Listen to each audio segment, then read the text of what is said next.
Sang pembisik alam part 80 susunan Dewa Ilusi 8 arah, Ye Feng terjebak. Ketika Ye Feng kembali ke halaman rumahnya di Weihua Hall, pelayannya Bai Chao sudah menunggu di pintu. Tuan muda, kita kedatangan tamu. Pelayan ini telah menyajikan teh yang enak. Seorang tamu? Ye Feng terkejut ketika melihat Tian Guizhang, wakil pemimpin sekte Dewa Matahari, keluar dari ruang tamu dan menatapnya sambil tersenyum. Seperti apa rasanya berlatih di akademi spiritual tingkat tinggi? Satu kata luar biasa.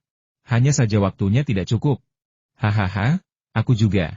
Dulu, aku merasakan hal yang sama persis seperti kamu. Teruslah berprestasi, aku sangat berharap padamu.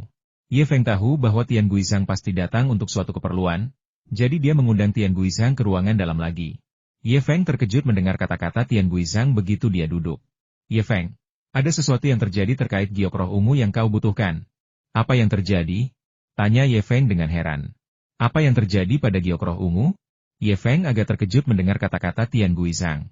Awalnya, inilah yang paling ia nantikan, tetapi tanpa diduga, sesuatu berjalan tidak sesuai rencana. Giok roh ungu adalah sumber kepercayaan diri Ye Feng untuk berpartisipasi dalam konferensi pengembalian roh 6 bulan kemudian. Setiap tingkatan kitab giok hancur lebih kuat dari tingkatan sebelumnya. Setelah menguasainya hingga alam giok merah, Ye Feng sudah mampu menantang pendekar alam laut jiwa dengan kultivasi alam transformasi rohnya. Ye Feng percaya bahwa jika dia bisa menguasai kitab giok hancur hingga alam giok ungu, maka dengan kultivasi alam laut jiwanya, dia akan mampu bertarung setara dengan para ahli alam penempaan denyut biasa tanpa masalah. Dengan teknik rahasia Ye Feng, seharusnya tidak menjadi masalah baginya untuk masuk ke 3 besar turnamen Guiling, sebuah ajang berkumpulnya para jenius. Namun sekarang, Tian Guizhang mengatakan ada yang salah dengan giok roh ungu. Bagaimana mungkin Ye Feng tidak khawatir? Tuan muda Ye, alasan saya memberi Anda jaminan sebelumnya adalah karena saya tahu bahwa sekte Matahari Bulan akan secara teratur memasok sejumlah giok roh ungu setiap bulan, dengan jumlah sekitar 2.000 buah. Dalam keadaan normal, mengingat status saya sebagai pemimpin sekte, saya dapat langsung mengambil 1.000 koin dan membayar jumlah yang sesuai dengan kristal spiritual tanpa masalah. Namun, saya baru saja menerima kabar bahwa tambang giok utama milik keluarga yang secara rutin memasok giok roh ungu kepada sekte Matahari Bulan baru-baru ini telah kering. Hanya 1.000 buah giok roh ungu yang dapat dikirim bulan ini, dan setelah bulan ini, pasokan bulanan mungkin akan berkurang drastis menjadi 500 buah.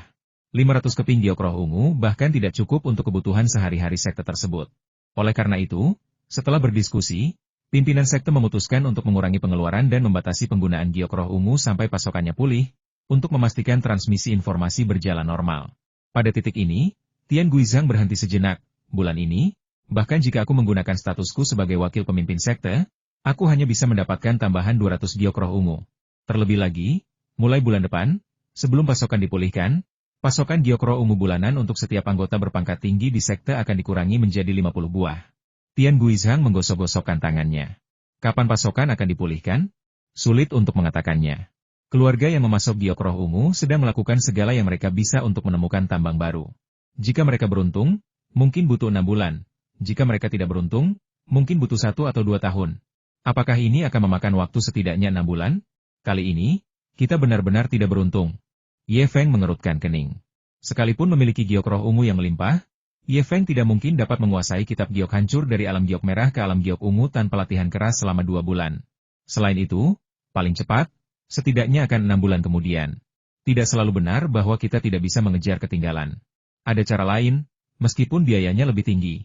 Sebenarnya, alasan utama saya datang ke sini kali ini adalah untuk menanyakan satu hal kepada Anda. Apa kabar?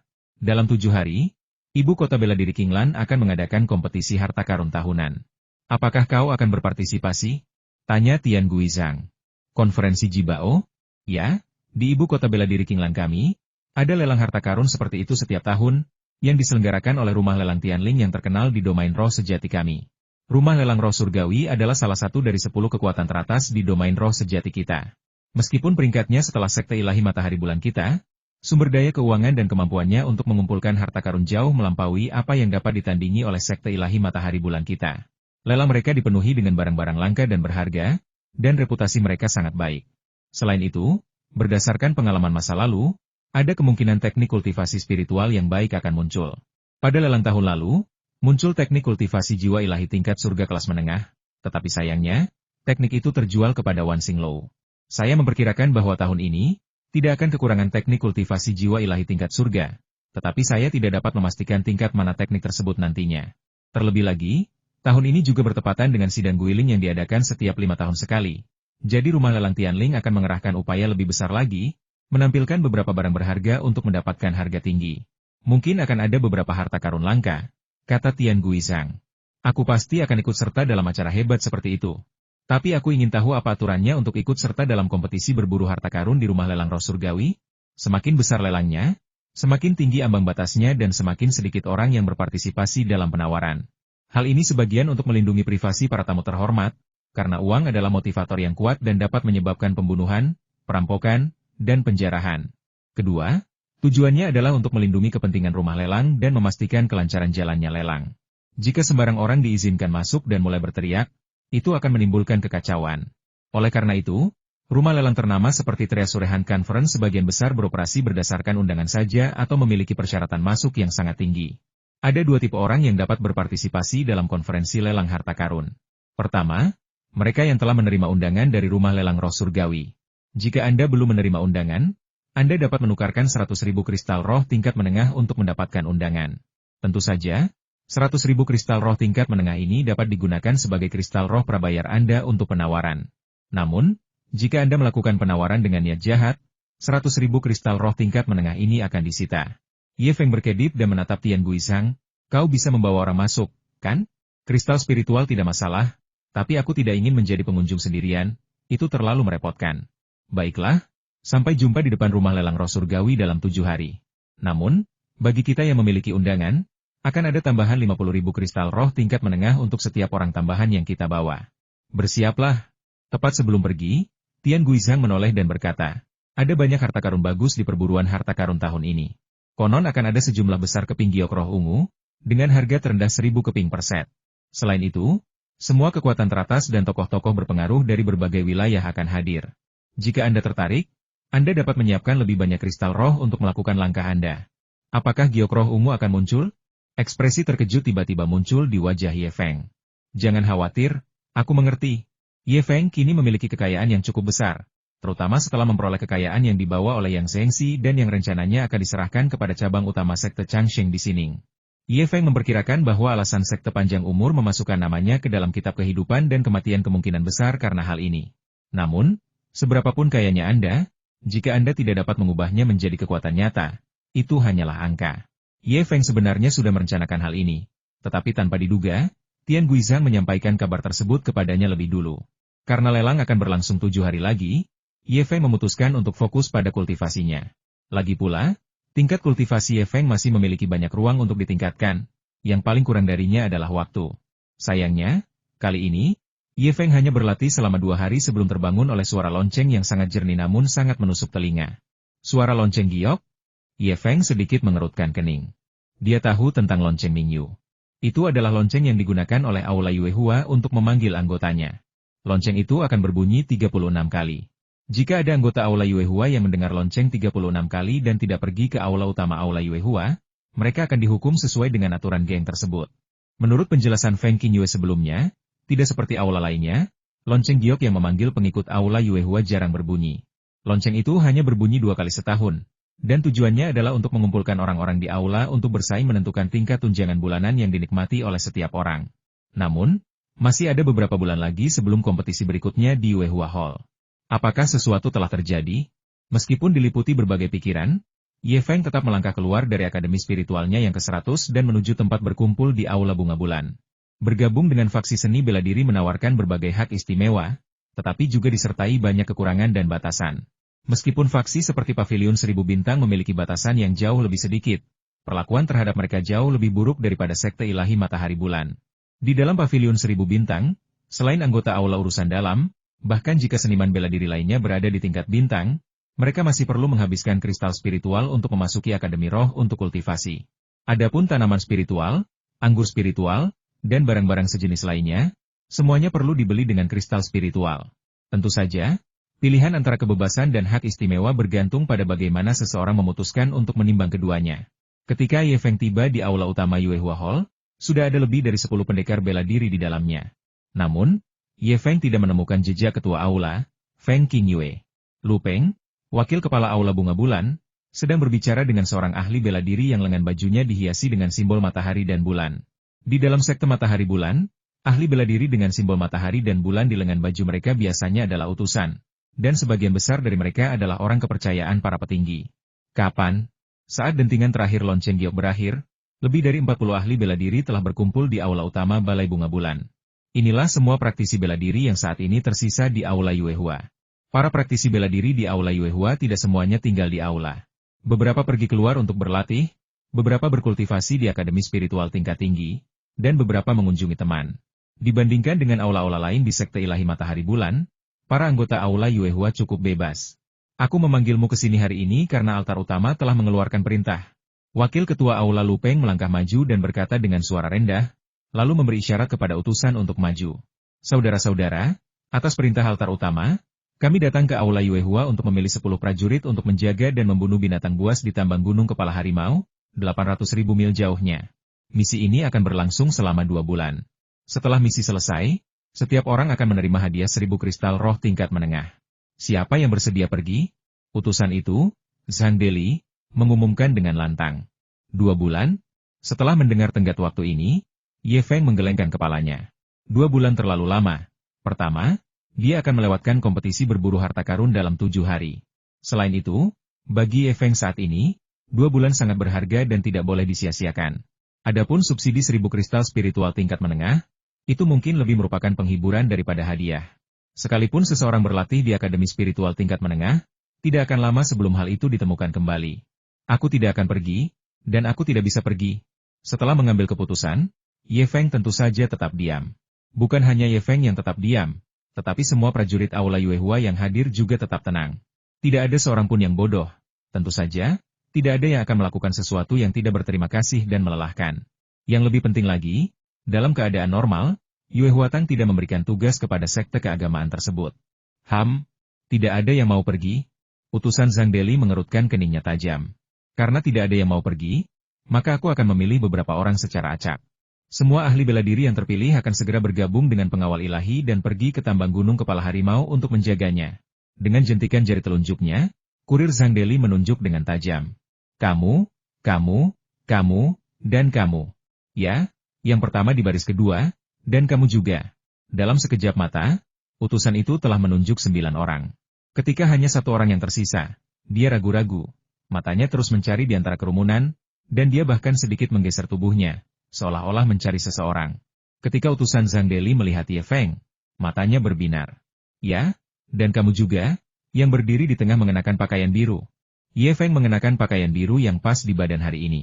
Oh tidak, Ye Feng mengerutkan kening. Ada yang tidak beres. Baiklah, kalian yang namanya telah kupanggil, berkumpul di sini sekarang, lalu kita akan bergabung dengan pengawal ilahi matahari dan bulan. Kita akan segera berangkat. Setelah memanggil nama Ye Feng, utusan Zhang Deli mengumumkan dengan lantang. Seseorang bergerak, menuju ke arah utusan Zhang Deli, tetapi Ye Feng tidak bergerak. Wakil Ketua Aula Lu, bukankah Aula Bunga Bulan kita mengatakan bahwa kita tidak akan memberikan tugas kepada sekte ilahi? Ye Feng menatap Lu Peng, Wakil Ketua Aula Bunga Bulan. Biasanya, Ye Feng tidak akan keberatan menyelesaikan misi ini dari sekte tersebut, mengingat perlakuan luar biasa yang diterimanya. Namun, masalahnya adalah Ye Feng memiliki urusan penting yang harus diselesaikan dalam 7 hari, dan konferensi pengembalian roh akan diadakan 6 bulan kemudian, sehingga waktunya sangat terbatas. Yang lebih penting, ada sesuatu yang tidak beres. Ye Feng memiliki firasat bahwa utusan itu menunjuk kepadanya. Ye Feng, orang terpenting yang ingin disebutkan namanya. Wakil Ketua Aula Lu Peng menajamkan matanya saat menatap Ye Feng. Kau melewatkan beberapa kata. Biasanya, Aula Bunga Bulan tidak memberikan tugas kepada sekte ilahi, tetapi karena sekarang situasinya mendesak dan tenaga kerja langka, kita harus mengambil orang dari Aula Bunga Bulan. Aku ada urusan penting yang harus kuselesaikan dalam 7 hari, yang tidak bisa ditunda. Tolong cari orang lain untuk menggantikanku. Aku pasti akan ikut dalam misi selanjutnya untuk sekte ilahi, kata Ye Feng sambil menangkupkan kedua tangannya sebagai salam.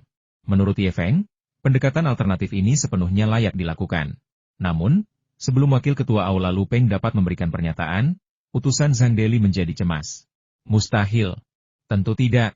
Jika semua orang membuat alasan seperti kamu ketika diberi misi untuk sekte ini, siapa yang akan menjalankan misi tersebut? Bagaimana sekte kita bisa bertahan?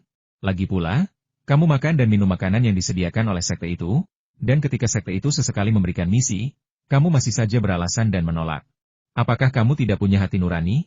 Hanya dengan beberapa kata, Utusan Zhang Deli melontarkan tuduhan besar kepada Ye Feng. Tingkat ketakutannya seolah-olah sekte matahari bulan akan binasa jika Ye Feng tidak pergi kali ini. Ye Feng merasa semakin gelisah tentang reaksi utusan Zhang Deli. Utusan Zhang, saya benar-benar ada urusan mendesak dalam 7 hari. Bagaimana kalau saya menawarkan sejumlah kristal spiritual untuk menyewa seseorang menggantikan saya? 10.000 kristal spiritual tingkat menengah. Tidak mungkin. Tugas ini diberikan kepada siapapun yang terpilih. Tidak ada orang lain yang bisa digantikan. Sebelum Ye Feng selesai berbicara, utusan Zhang Deli melompat, hampir menangkap Ye Feng. Akhirnya, Zhang Deli menatap wakil kepala aula Lu Peng. Wakil ketua aula Lu, bagaimana Anda mengelola anggota gereja? Ada yang berani membangkang perintah. Jika wakil ketua gereja Yao mengetahuinya. Setelah mendengar ini, Lu Peng, wakil kepala Yuehua Hall, tiba-tiba mengubah ekspresinya. Sementara ekspresi Ye Feng Yao berubah drastis. Kata-kata wakil pemimpin Yao yang diucapkan oleh utusan itu mengungkap sebuah rahasia. Dan ditambah dengan pencarian Ye Feng yang dilakukan secara sengaja oleh utusan tersebut, masalahnya menjadi jelas. Hanya karena aku mengambil posisi keponakannya, Yue Huatang, Yao Shen mengejarku? Ini pasti perebutan kekuasaan antar faksi. Sekarang aku dianggap sebagai salah satu anak buah wakil pemimpin Tian Guizhang. Namun, Ye Feng segera menolak gagasan ini. Jika perebutan kekuasaan antar faksi di dalam sekte matahari bulan benar-benar separah itu, kehancuran sekte tersebut kemungkinan besar sudah dekat. Konflik antar faksi lebih banyak tentang perebutan kekuasaan daripada pertempuran hidup dan mati. Menurut perkiraan Ye Feng, sengaja mengirimnya ke tempat terpencil seperti tambang gunung kepala harimau, yang berjarak 800.000 yuan, kemungkinan besar adalah untuk membunuhnya. Ketika saatnya tiba, kita bisa dengan mudah mengatakan bahwa Ye Feng dibunuh oleh binatang buas, dan tidak akan ada yang berkomentar. Atau mungkin, dalang dibalik kejatuhanku adalah orang lain sama sekali. Ye Feng, peraturan sekte matahari bulan menyatakan bahwa siapapun yang membangkang akan dibunuh tanpa ampun. Apakah kau berniat membangkang? Hampir bersamaan, wakil ketua aula Lu Peng meraung ke arah Ye Feng, melepaskan tekanan spiritual dari kultivator alam pemurnian Qi tingkat 4 tanpa ragu-ragu, dengan jelas menunjukkan bahwa jika Ye Feng berani membangkang, dia akan dibunuh di tempat. Yang mengejutkan semua orang, Ye Feng tetap tenang menghadapi tekanan dari wakil ketua aula Lu Peng. Tidak mematuhi perintah? Tidak mungkin. Ye Feng perlahan menggelengkan kepalanya. Namun, apakah kalian semua ingat satu-satunya aturan di aula bunga bulan? Apa? Tanya Lu Peng tanpa sadar. Sebagai anggota sekte, dia cukup peka terhadap apa yang disebut aturan dan peraturan sekte tersebut. Patuhi perintah ketua aula dan jangan membangkang. Siapapun yang membangkang akan segera diusir dari aula Yuehua, kata Ye Feng perlahan. Mendengar itu, ekspresi wakil ketua aula Lu Peng langsung melunak. Benar, kau harus menuruti perintah ketua aula. Sekarang, aku, ketua aula, memerintahkanmu untuk segera menuruti perintah utusan Zhang dan pergi ke tambang gunung kepala harimau untuk menjaganya. Tidak, Anda hanya wakil kepala asrama. Kata-kata Ye Feng membuat wajah wakil ketua aula Lu Peng memerah dan berubah ungu, bahkan membuat 3 dewa mayat melompat-lompat karena marah. Itu penghinaan. Ye Feng terang-terangan menampar wajah wakil ketua aula, namun dengan arogan ia malah mencondongkan tubuh dan menampar dirinya sendiri berulang kali. Hampir bersamaan, 2 pancaran cahaya jimat melesat keluar dari tangan Ye Feng dan menghilang ke dalam awan dalam sekejap. Apa yang sedang kau lakukan? Sang utusan, Zhang Deli, tampak agak gugup. Bukan apa-apa. Hanya memberitahu kepala asrama tentang apa yang terjadi di sini. Jika kepala asrama menyuruhku pergi, maka aku akan pergi, kata Ye Feng. Tentu saja, ini hanyalah penjelasan Ye Feng. Ye Feng mengirimkan 2 jimat giok kepada Feng Qingyue dan wakil ketua sekte Tian Guizhang. Seandainya bukan karena kompetisi berburu harta karun dalam 7 hari, Ye Feng sebenarnya ingin pergi ke tambang gunung kepala harimau untuk melihat konspirasi macam apa yang mereka rencanakan untuk mencelakainya. Sejujurnya, Ye Feng tidak takut mereka menggunakan taktik licik. Dia sudah pernah berurusan dengan para ahli di alam pemurnian Qi sebelumnya. Namun, kompetisi berburu harta karun dalam 7 hari itu terlalu penting. Tidak hanya karena hanya terjadi sekali setahun, tetapi juga bertepatan dengan konferensi kembalinya roh yang diadakan setiap 5 tahun sekali. Diharapkan akan dipenuhi dengan harta karun langka. Jika kita ingin menunggu kesempatan seperti itu lagi, kita harus menunggu 5 tahun lagi, yang terlalu lama untuk ditanggung. Beraninya kau menentang ketua aula ini. Pada saat itu, Lu Peng, dengan wajah memerah ungu, meraung. Sebuah hantu berbentuk bangau tiba-tiba terbang keluar dari belakang Lu Peng, menyerang Ye Feng dengan kecepatan kilat. Saat bangau itu muncul, auranya yang kuat membuat para pendekar aula Yuehua yang hadir ketakutan. Kekuatan supranatural. Seni bela diri supranatural. Mereka yang berada di alam laut jiwa yang hadir terkejut dan segera menyingkir. Bang! Saat bangau itu masih di udara, kedua kakinya tiba-tiba memanjang 100 meter, dan dalam sekejap muncul di depan Ye Feng. Dengan cengkeraman cakarnya yang kuat, ia menangkap Ye Feng. HMPH. Mari kita lihat bagaimana pemimpin sekte ini menanganinya sesuai aturan. Sebelum ia selesai berbicara, Lu Peng, yang baru saja menghela napas lega, kembali membeku. Di bawah cakar bangau, sosok Ye Feng tiba-tiba lenyap menjadi ketiadaan. Ternyata Ye Feng yang ia tangkap hanyalah bayangan Ye Feng. Di udara, Ye Feng menatap wakil ketua aula Lu Peng yang sangat malu dan mencibir. Meskipun kemampuan geraknya sekarang biasa saja, dengan bantuan medan geomagnetik, dia bukanlah seseorang yang bisa ditangkap Lu Peng hanya dengan satu serangan biasa. Lu Peng juga merasa marah dan malu. Mereka, sebagai seniman bela diri terhormat di tingkat keempat alam pemurnian Qi, menggunakan teknik bela diri supranatural mereka untuk menangkap seorang seniman bela diri di tingkat pertama alam laut jiwa, namun mereka gagal. Terlebih lagi, kejadian itu terjadi di depan mata semua orang.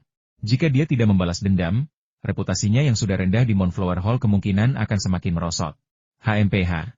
Apa kau benar-benar berpikir kepala asrama ini tidak bisa berurusan denganmu? Fiuh. Teriakan bangau yang keras tiba-tiba terdengar dari belakang kepala Lu Peng, dan seekor bangau roh yang merupakan roh fisik langsung muncul. Bangau itu merapatkan tubuhnya dan menerkam Ye Feng seperti bintang jatuh. Kali ini, Lu Peng benar-benar marah dan melepaskan seluruh kekuatannya. Tiba-tiba, sebuah tangan ramping seperti giok muncul dari kehampaan, dengan lembut menggenggam leher bangau itu dengan cengkeraman yang kuat. Engah. Burung bangau spiritual yang baru saja dipanggil Lu Peng bahkan belum melepaskan kekuatannya sebelum meledak menjadi bola cahaya spiritual, menyebar ke dunia dan menjadi energi primordial langit dan bumi yang paling murni. Adegan ini membuat wajah Lu Peng tiba-tiba menjadi gelap, bahkan sangat gelap. Siapakah itu? Ini aku. Suara yang jelas dan sedikit arogan itu membuat Lu Peng terdiam sejenak. Wajahnya memerah seperti dasar panci, tetapi dia tetap harus menundukkan kepala dan berkata, Tuan Aula Feng. Mengenakan jubah ungu dan hanya dihiasi dengan satu jepit rambut giok, Feng Qingyue, pemimpin aula bunga bulan, tiba-tiba turun dari langit. Sikapnya yang anggun dan elegan membangkitkan hasrat yang tak tertahankan pada setiap pria, menyebabkan banyak prajurit aula bunga bulan menatap dengan tak percaya. Seorang utusan dari altar utama, Feng Qingyue sama sekali mengabaikan Lu Peng dan menatap tajam utusan Zhang Deli. Pesanan siapa ini? Bawakan aku tokennya. Melapor kepada ketua aula Feng. Ini adalah jimat yang dikeluarkan oleh wakil ketua sekte Yao. Silakan lihat. Utusan itu, Zhang Deli, dengan hormat menyerahkan jimat giok ungu, ekspresinya tidak lagi menunjukkan sedikit pun kesombongan. Sebelumnya, wakil ketua aula Lu tampaknya berusaha mengambil hati utusan itu. Tetapi ketika menyangkut Feng Qingyue, dia sama sekali mengabaikannya. Namun, yang lebih menakjubkan dan mengejutkan lagi akan segera datang. Feng Qingyue, kepala aula Yuehua, mengambil jimat giok ungu dari utusan itu. Tanpa meliriknya pun, begitu dia menyentuhnya, semburan cahaya spiritual meletus, dan jimat itu berubah menjadi tumpukan bubuk di tangan ramping Feng Qingyue. Wajah sang kurir, Zhang Deli, tiba-tiba berubah menjadi sangat jelek. Tuan Feng, saya perlu mengembalikan jimat ini kepada Anda. Sekarang Anda telah menghancurkannya. Apa yang harus saya lakukan? Mengapa repot-repot menyerahkan tatanan yang begitu kacau? Dengan jentikan tangannya yang ramping, Feng Qingyue mengubah jimat ungu di tangannya menjadi bubuk yang berjatuhan menghujani utusan itu. Zhang Deli, keluar dari sini sekarang juga. Katakan pada Yao Shen, apakah semua anggota pengawal ilahi, pengawal besi, dan cabang-cabang lain dari sekte Dewa Matahari telah mati? Mengapa mereka berusaha menarik tenaga kerja dari aula bunga bulanku? Katakan padanya bahwa jika dia ingin memindahkan orang dari Moonflower Hall saya, dia membutuhkan surat perintah dari pemimpin. Dengan serangkaian teriakan tajam, ekspresi utusan Zhang Deli berubah drastis. Apalagi kesombongannya yang sebelumnya. Sambil menahan debu di wajahnya, dia buru-buru melompat dan cepat-cepat meninggalkan aula Yuehua. Senyum muncul di wajah Ye Feng. Penilaiannya memang benar. Berdasarkan salah satu peraturan aula bunga bulan, Ye Feng menyimpulkan bahwa Feng Qingyue adalah orang yang sangat kuat. Jika tidak, mengapa utusan itu melewati kepala aula, Feng Qingyue, untuk menyampaikan pesan? Benar saja, begitu Feng Qingyue tiba, utusan yang tadinya sombong itu langsung lari panik. Tak berani mengucapkan sepatah kata pun untuk membantah. Namun, ucapan Feng Qingyue belum selesai. Setelah mengusir utusan itu, tatapan Feng Qingyue tiba-tiba tertuju pada wakil kepala aula, Lu Peng. Lu Peng, kau juga bisa keluar dari sini. Kata-kata Feng Qingyue pasti akan mengejutkan semua orang. Lu Peng terdiam, agak bingung. Tuan Feng, apa maksud Anda? HMPH, aula bunga bulan kita tidak membutuhkan pengkhianat sepertimu sebagai wakil ketua aula. Sebelum aku kehilangan kesabaran, pergilah dari sini, dan jangan pernah kembali lagi. Wajah Lu Peng tiba-tiba berubah dari hitam menjadi merah, lalu dari merah menjadi hijau, menjadi sangat menakutkan. HMPH, Aula Bunga Bulan kita tidak membutuhkan pengkhianat sepertimu sebagai wakil ketua aula. Sebelum aku kehilangan kesabaran, pergilah dari sini, dan jangan pernah kembali lagi. Wajah Lu Peng tiba-tiba berubah dari hitam menjadi merah, lalu dari merah menjadi hijau, menjadi sangat menakutkan. Saat rona kebiruan di wajah Lu Peng mencapai puncaknya, wajahnya tiba-tiba berubah menjadi seringai yang mengerikan. Feng Qingyue, kau tidak punya hak. Aku adalah wakil kepala aula Yuehua, yang ditunjuk oleh altar utama. Kau tidak berhak mengaturku, dan kau juga tidak bisa mengaturku. Kau ingin aku meninggalkan aula Yuehua? Tidak mungkin. Lu Peng melompat dan mengumpat. Mendengar itu, Feng Qingyue tersenyum. Kamu tidak akan pergi, ya? Itu mudah. Para anggota aula Yuehua, dengarkan perintahku. Mulai hari ini, Lu Peng bukan lagi wakil kepala aula Yuehua. Siapapun yang berani menuruti perintahnya akan segera diusir dari aula Yuehua olehku. Selain itu, mulai hari ini dan seterusnya, jika Lu Peng berani memasuki aula Yuehua lagi, segera beritahu saya dan kakinya akan dipatahkan. Di mana akuntannya? Feng Qingyue memanggil dengan suara pelan. Melapor kepada ketua aula, bawahan Anda telah tiba. Seorang ahli bela diri tua yang mengenakan jubah panjang muncul di salah satu sisi aula utama aula Bunga Bulan. Mulai hari ini, semua keuntungan yang dinikmati Lu Peng di aula Bunga Bulan kami segera dicabut. Lebih jauh lagi, Lu Peng bahkan tidak berhak atas setengah kristal spiritual pun. Jika ketua aula ini mengetahui bahwa Lu Peng telah mengambil setengah kristal spiritual pun, sebaiknya kau bersiap untuk pemakamanmu. Ekspresi pelayan itu menegang, dan dia menjawab dengan hormat, bawahan Anda mengerti. Mulai hari ini, tanpa tanda pengenal dari ketua aula, tidak seorang pun dapat mengambil bahkan setengah kristal spiritual. Selain itu, tunjangan wakil ketua aula Lu Peng akan dihentikan. Mendengar itu, Feng Qingyue menjentikan jarinya dengan tajam dan menatap Lu Peng dengan tatapan yang agak arogan. Saat itu, ekspresi Lu Peng pucat pasi. Karena dengan perintah Feng Qingyue, bahkan jika dia tetap tinggal di aula Yuehua, itu akan sia-sia. Dia tidak hanya akan kehilangan posisinya sebagai wakil ketua aula, tetapi juga akan kehilangan keuntungan sebagai wakil ketua aula.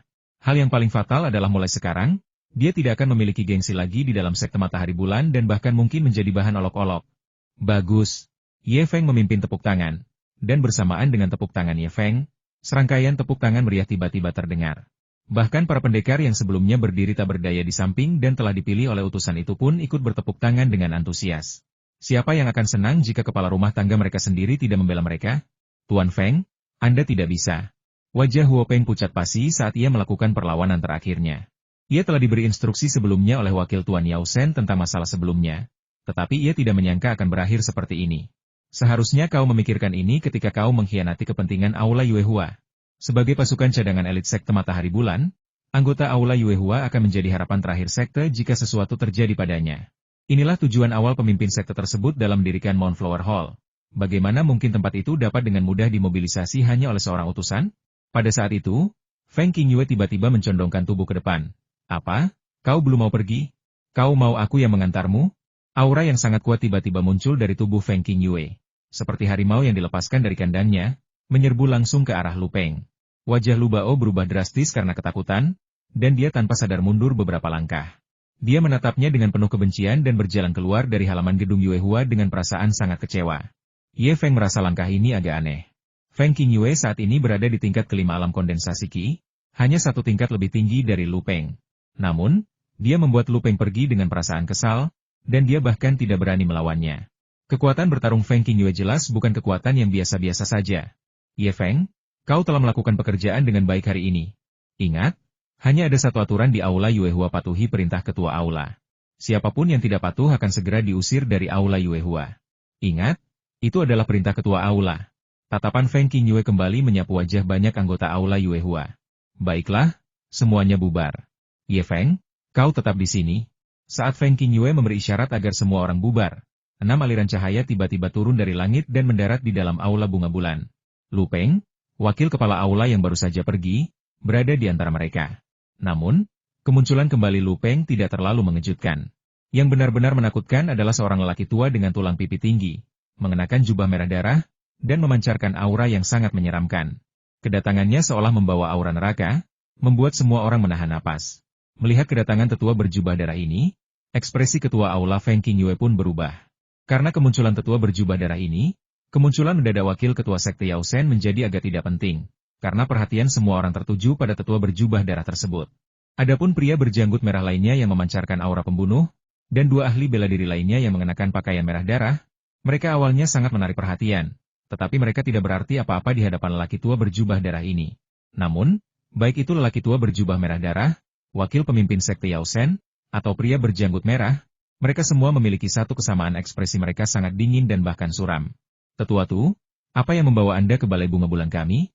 Apakah ada sesuatu di Balai Bunga Bulan kami yang memerlukan penanganan dari Balai Hukuman? Feng Qingyue menangkupkan kedua tangannya sebagai tanda hormat dari kejauhan. Secercah keseriusan terpancar di matanya. Di dalam sekte Matahari Bulan, segala sesuatu yang berkaitan dengan aula hukuman bukanlah hal yang sederhana. Ekspresi Ye Feng berubah karena perkataan Feng Qingyue. Hal ini terutama disebabkan oleh sesuatu yang sebelumnya telah diinstruksikan oleh wakil pemimpin Tian Guizhang kepada Ye Feng. Di dalam sekte Matahari Bulan, setiap cabang memiliki penegak hukumnya masing-masing. Pelanggaran biasa terhadap aturan sekte dapat ditangani oleh setiap cabang, tetapi begitu petugas hukuman dikerahkan, keadaan menjadi sangat sulit.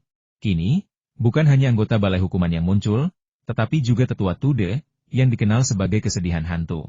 Mungkinkah seseorang dari Aula Yuehua telah melakukan kejahatan? Ye Feng cukup bingung. Angin apa yang telah membawa orang tua ini ke Aula Bunga Bulan? Pasti angin pelanggaran hukum dan kekacauan. Ketua Aula Feng. Saya datang ke Aula Bunga Bulan hari ini khusus untuk menangkap seorang pembunuh yang telah membunuh salah satu saudara kita. Saya mohon kerja sama Anda, kata Tude, Tetua Aula Hukuman, yang mengenakan jubah merah darah. Ekspresi Feng Qingyue tiba-tiba berubah. Aula Bunga Bulan kami memiliki seseorang yang membunuh salah satu saudara kami? Jika demikian, tentu saja saya akan bekerja sama. Hampir bersamaan, Ye Feng menyadari bahwa tatapan tajam prajurit berjanggut merah itu tertuju padanya. Seolah-olah dia ingin membunuh Ye Feng seketika itu juga. Seandainya tatapan bisa membunuh, Ye Feng pasti sudah mati ribuan kali. Ekspresi wajah yang tidak biasa itu langsung membuat Ye Feng menyadari ada sesuatu yang salah. Bagus sekali. Apakah Ye Feng, anggota Aula Bunga Bulan, hadir? Meskipun Ye Feng baru saja bergabung dengan Moonflower Hall, hampir semua orang yang hadir mengenalinya setelah insiden dengan utusan itu. Oleh karena itu, ketika Tetua Tude dari Aula Hukuman mengajukan pertanyaan itu, semua mata tertuju pada Ye Feng secara serentak. Kau adalah Ye Feng. Para prajurit, tangkap dia. Begitu Tetua Tude dari Aula Hukuman melihat Ye Feng, dia langsung berteriak. Hampir bersamaan, dua pendekar bela diri berbaju merah darah di belakang Tetua Tude menerkam Ye Feng. Tunggu. Hampir bersamaan, Ye Feng dan Feng Qingyue berteriak pada waktu yang sama. Sebagai kepala aula, Feng Qingyue tentu saja harus melindungi bawahannya ketika mereka ditangkap. Tapi Ye Feng ingin mencari tahu akar permasalahannya. Jika dia tidak mengerti, Ye Feng tidak mau ditangkap dengan cara yang membingungkan seperti itu. Setelah tertangkap, keadaan akan menjadi sangat kacau. Berbagai macam tindakan pengendalian akan dilakukan, dan Ye Feng mungkin tidak akan bisa melarikan diri meskipun dia menginginkannya. Pada saat itu juga, Ye Feng telah mengambil keputusan. Jika sikap pihak lain benar-benar terlalu keras, maka dia tidak punya pilihan selain mencoba melarikan diri terlebih dahulu, atau setidaknya bertahan sampai Tian Guizhang tiba.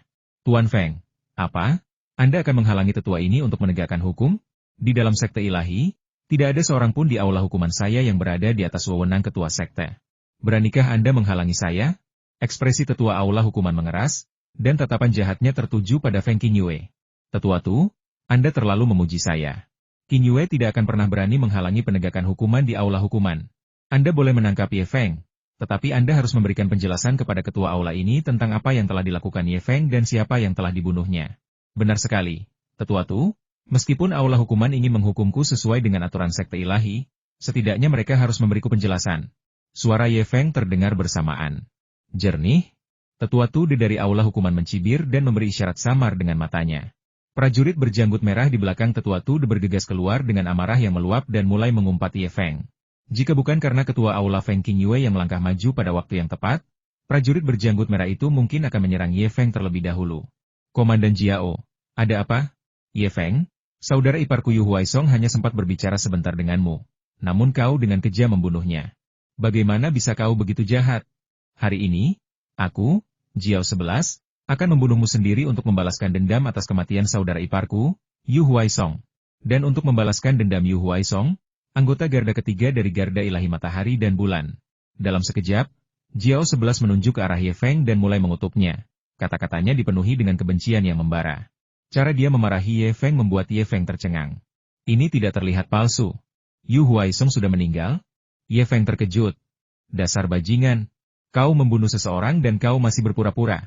Ini jelas pembunuhan balas dendam, dan sekarang kau bertindak seolah tidak terjadi apa-apa. Tetua Tu, tolong balas dendam atas kematian saudara iparku dan anggota garda ketigaku, Yu Huaisong. Jiao 11 sangat marah, mengarahkan tombaknya ke Ye Feng dan mengumpat tanpa henti. Alis Ye Feng berkerut. Apakah Yu Huaisong sudah meninggal? Tidak mungkin. Dia mati hanya setelah beberapa pukulan dengan batu bata roh. Bagaimana mungkin itu terjadi? Guru Feng, apalagi yang ingin Anda katakan? Minggir. Aula hukuman sedang bertugas. Siapapun yang membunuh sesama anggota sekte akan dihukum mati. Ini adalah hukum yang tak tergoyahkan dari sekte ilahi. Teriak Tetua Tu dari aula hukuman. Tunggu. Ye Feng tiba-tiba berseru kaget. Pada saat ini, bagaimana mungkin Ye Feng tidak memahami keseriusan situasi ini? Jika dia tidak menyadari hal ini, dia mungkin harus melarikan diri lagi untuk menyelamatkan nyawanya. Jika dia tidak berhati-hati, dia mungkin akan kehilangan nyawanya di sekte matahari bulan. Adakah yang bisa memberitahu saya kapan dan bagaimana Yu Huaisong meninggal? Teriak Ye Feng. Dasar bajingan licik. Kau sendiri yang melakukannya, namun kau berpura-pura tidak bersalah. Apa kau tidak tahu kapan saudara iparku meninggal?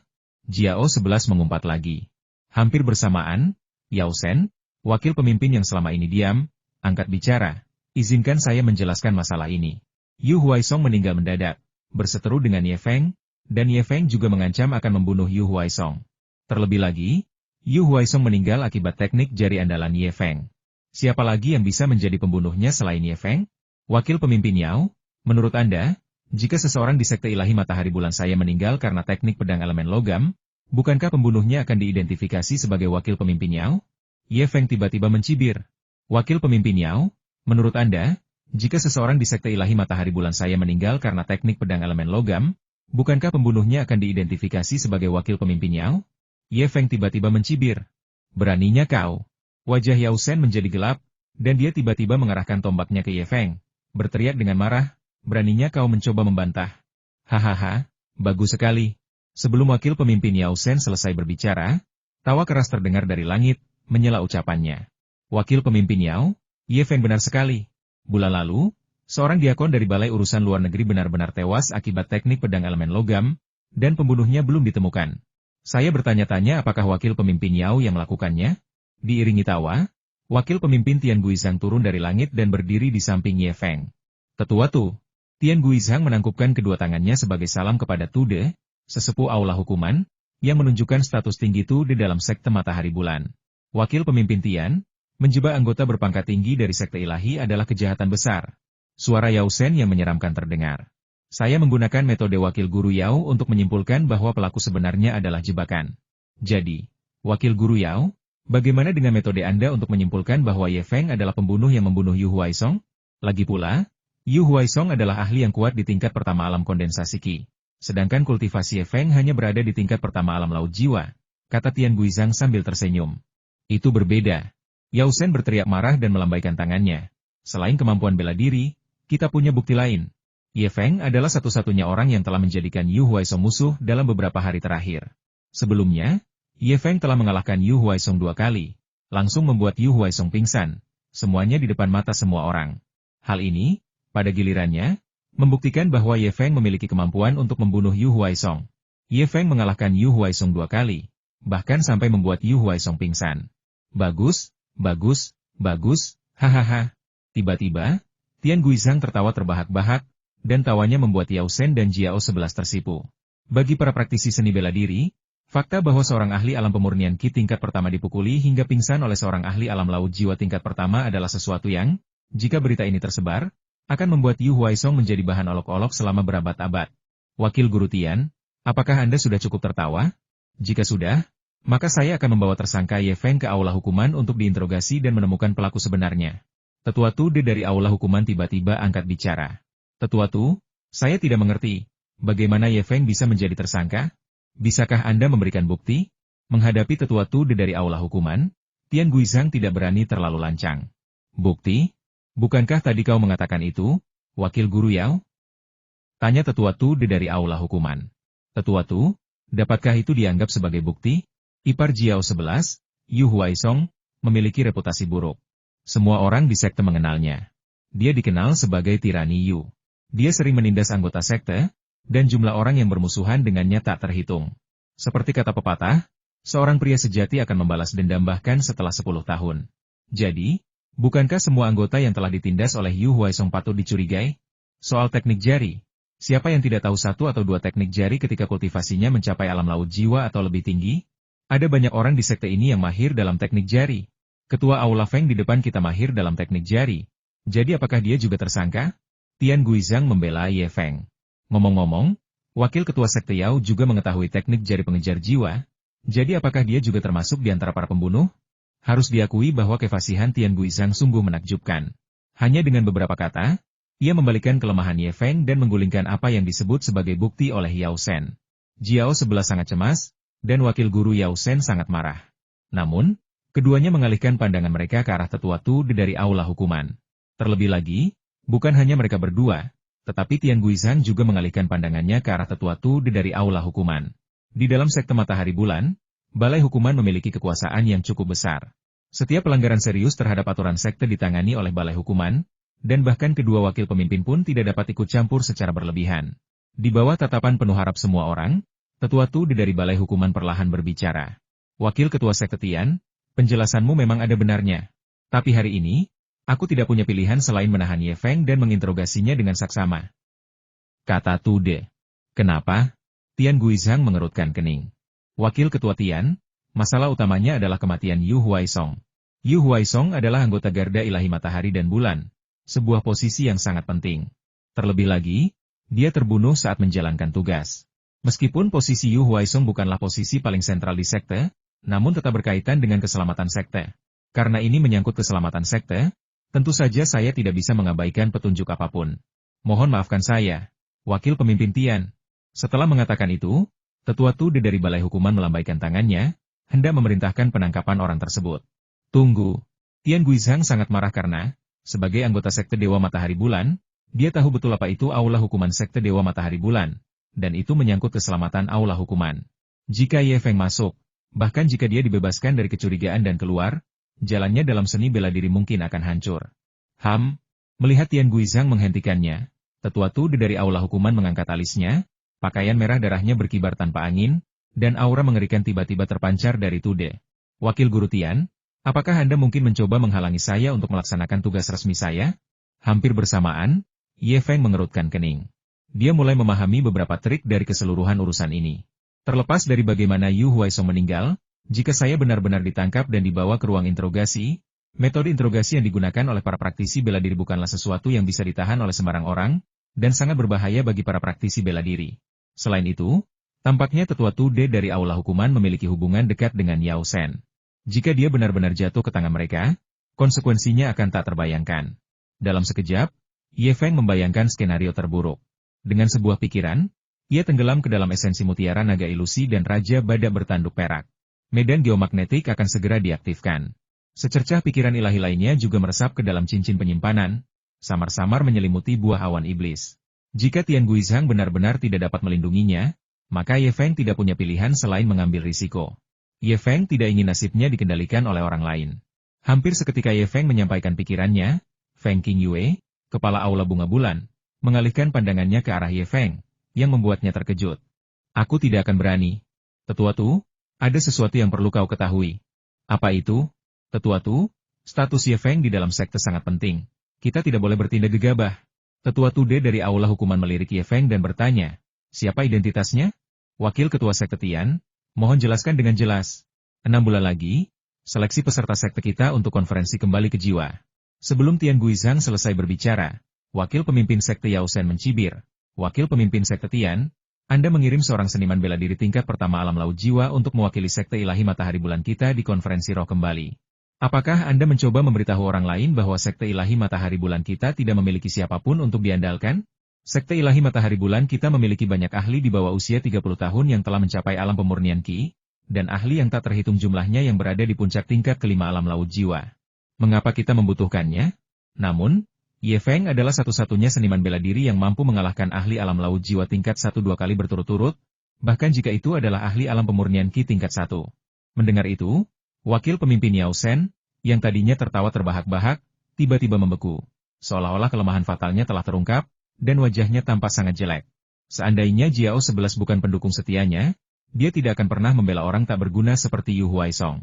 Wakil Ketua Sekte Tian, para pendekar bela diri dari Sekte Ilahi yang akan berpartisipasi dalam konferensi roh kembali telah diputuskan sementara.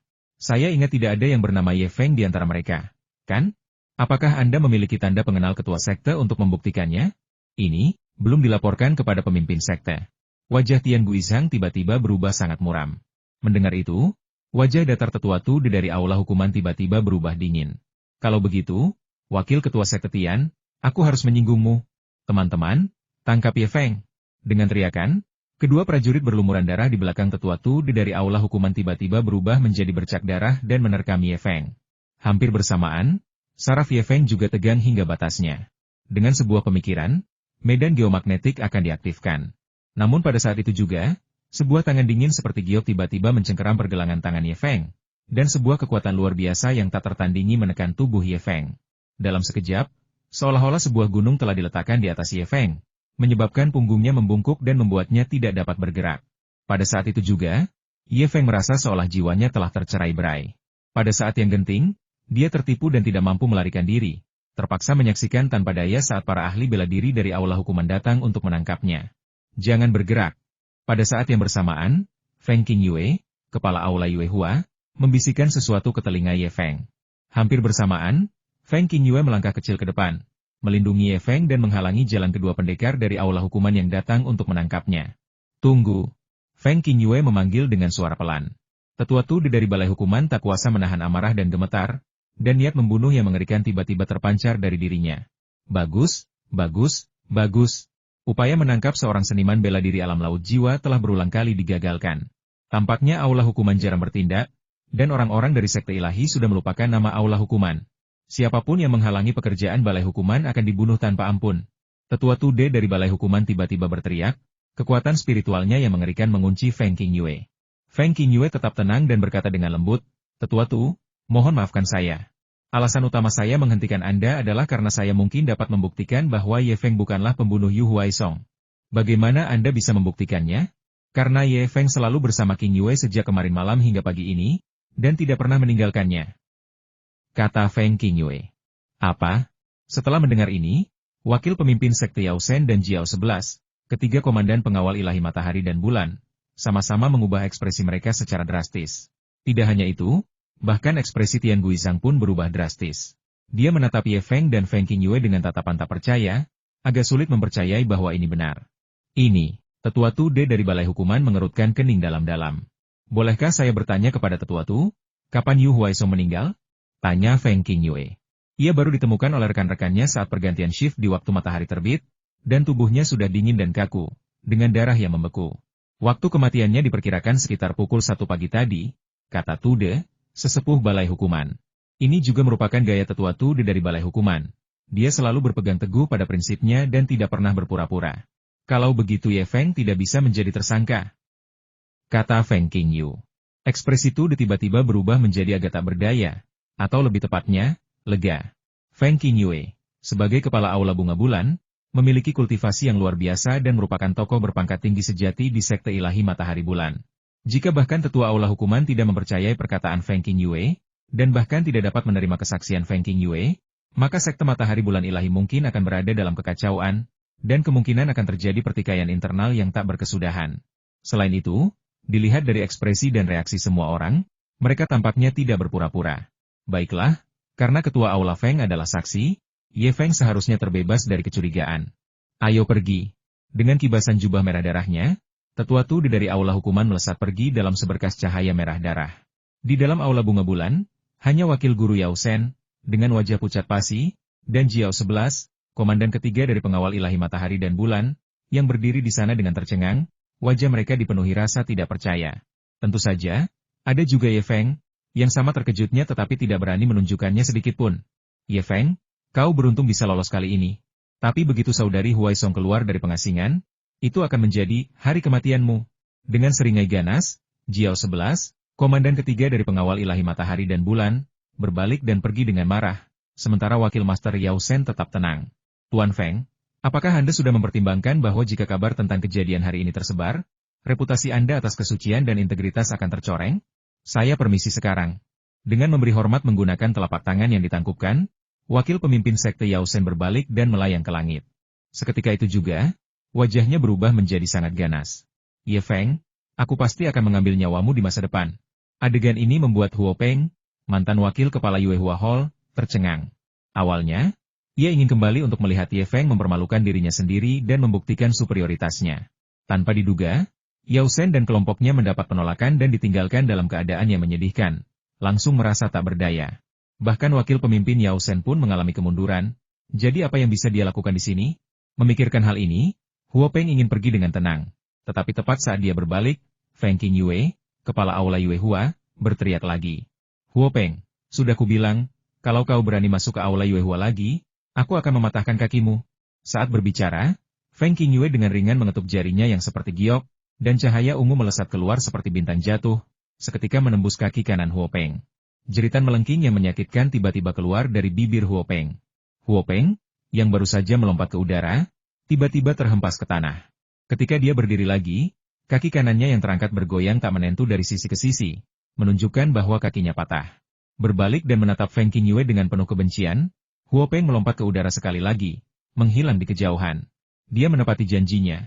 Feng Qingyue memang sosok yang tegas dan efisien.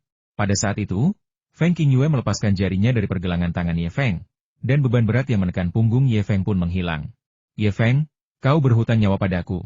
Setelah mengucapkan kata-kata itu, Feng Qingyue bergerak cepat, seberkas cahaya ungu, dan melayang pergi, meninggalkan Ye Feng dan Tian Guizhang saling menatap dengan takjub. Kau, Ye Feng, baru beberapa hari dan kau sudah terlibat dengan wanita tercantik nomor 1 di sekte matahari bulan kita? Ini keterlaluan. Kau bahkan menghabiskan malam bersama. Aku khawatir semua pria mesum di sekte yang mengagumi ketua aula Feng akan menganggapmu sebagai musuh mereka. Tian Guizhang menarik Ye Feng ke samping, penuh rasa ingin tahu. Ye Feng tersenyum kecut. Wakil ketua sekte Tian, apakah kau tidak mendengar apa yang kukatakan? Aku berhutang nyawa padanya. Jika aku benar-benar bermalam dengannya, apakah aku perlu mengatakan itu?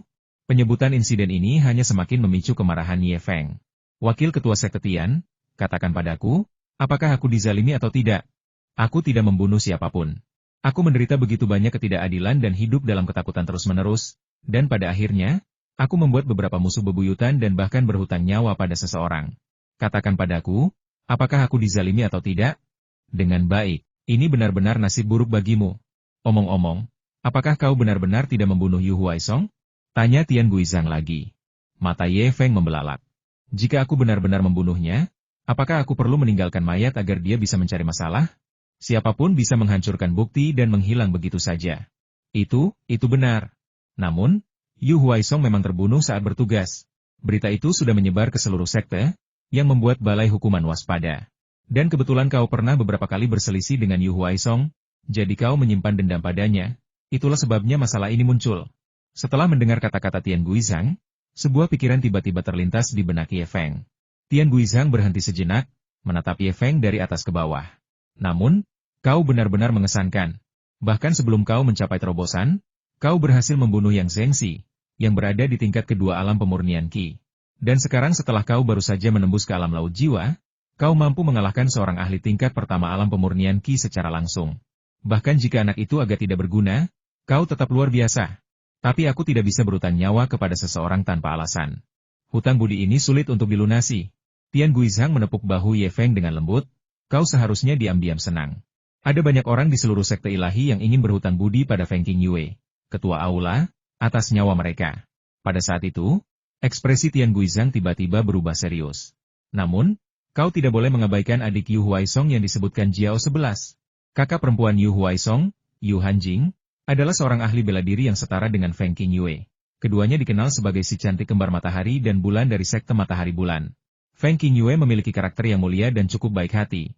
Sementara Yu Hanjing kejam dan bengis, sehingga ia mendapat reputasi sebagai penyihir di masa mudanya. Ia baru perlahan menghilang dari pandangan publik dalam beberapa tahun terakhir karena meningkatnya ketenaran penyihir Luo Yingzi. Namun, Anda tidak perlu khawatir dalam jangka pendek. Yu Hanjing telah mengasingkan diri selama beberapa bulan dan tidak akan keluar dalam waktu dekat. Begitu dia keluar, saya akan mengingatkan Anda. Baiklah, aku pergi sekarang. Jaga profil rendah selama beberapa hari ke depan, terutama jangan sampai ada yang tahu bahwa Yang Zhengxi dibunuh olehmu.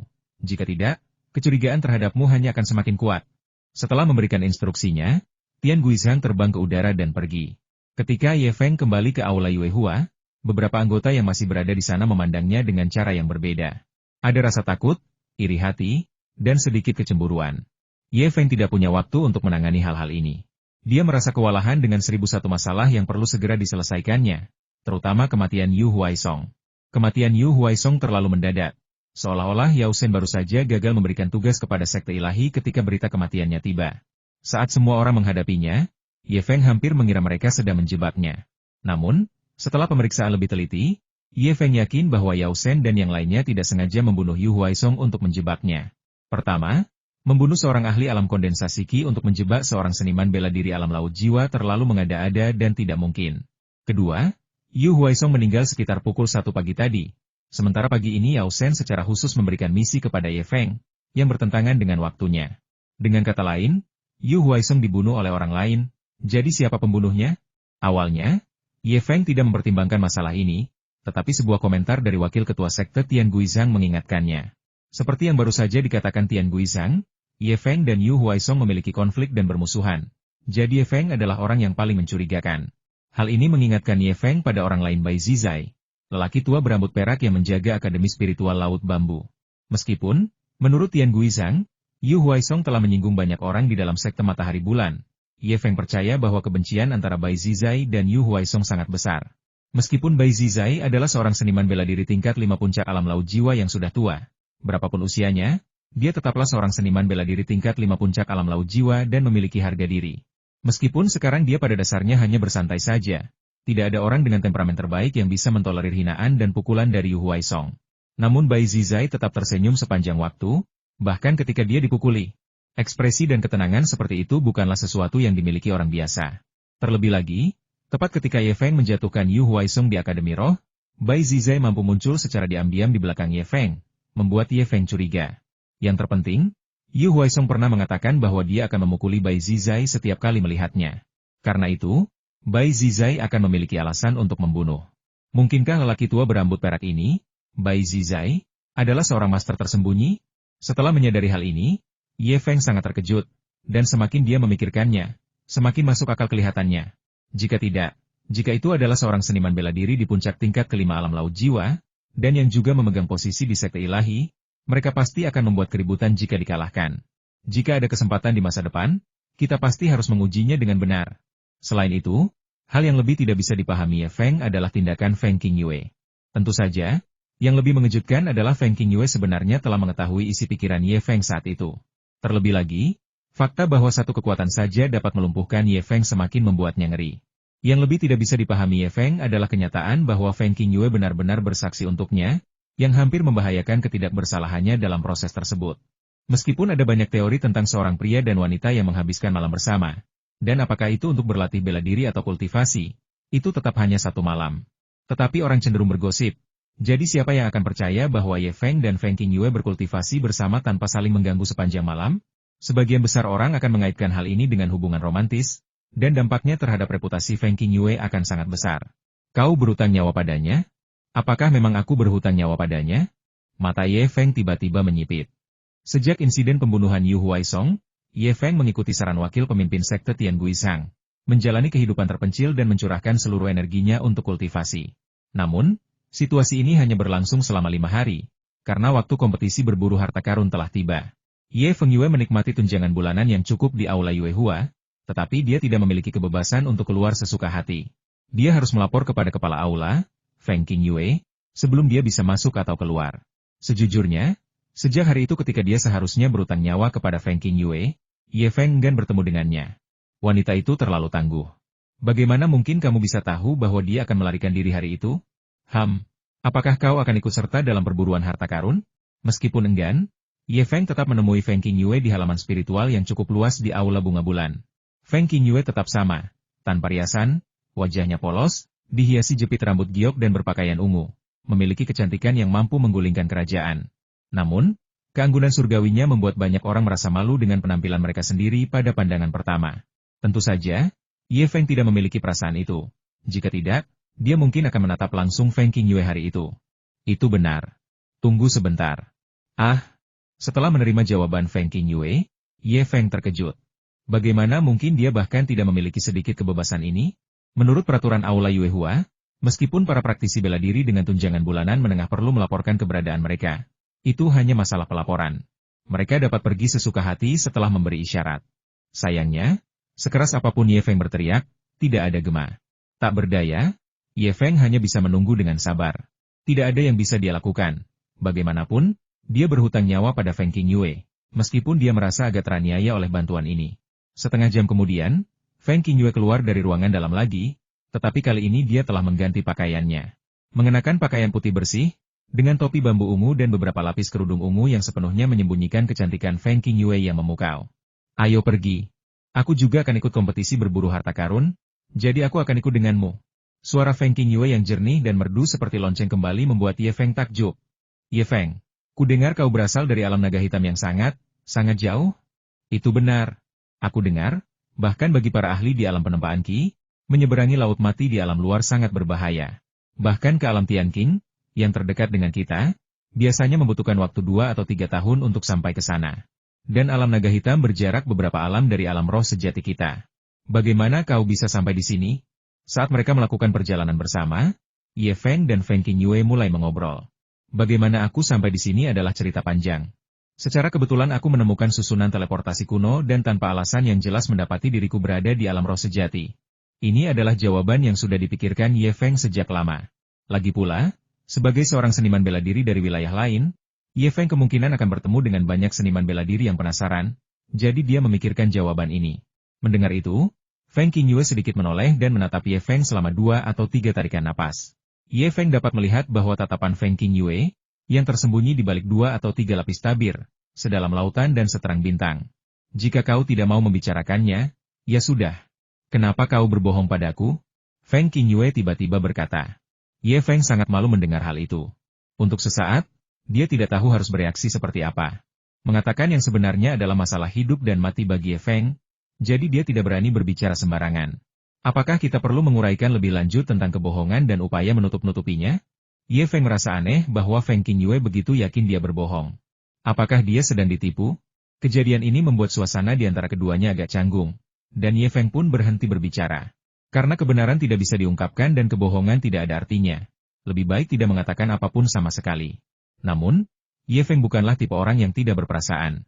Selama beberapa hari terakhir, berita bahwa Feng Qingyue telah menjadi saksi untuk Ye Feng semakin menyebar luas, dan banyak orang bahkan menanyakan situasi tersebut kepada pelayan Ye Feng, Bai Chao. Rasanya sangat tidak enak berhutang budi pada seseorang. Tuan Feng, terima kasih atas hari itu. Berterima kasih padaku? Kau berbohong padaku saat aku menanyakan pertanyaan acak, dan kau malah berterima kasih padaku? Ye Feng baik-baik saja sampai Feng Qingyue berbicara. Dan begitu dia berbicara, Ye Feng kembali terdiam. Dasar bajingan, aku akan mengutuk leluhurmu. Beraninya kau melempar anggur ke arahku? Kau akan mati. Terima ini. Saat Ye Feng merasa malu, teriakan dan makian tiba-tiba terdengar dari depan. Mendongak, dia melihat 2 pendekar mabuk membuat keributan di jalan, melontarkan hinaan dan kata-kata kasar. Suara bising dari mereka berdua melegakan Ye Feng dari keadaan sulitnya, tetapi juga membuat Ye Feng sedikit mengerutkan kening.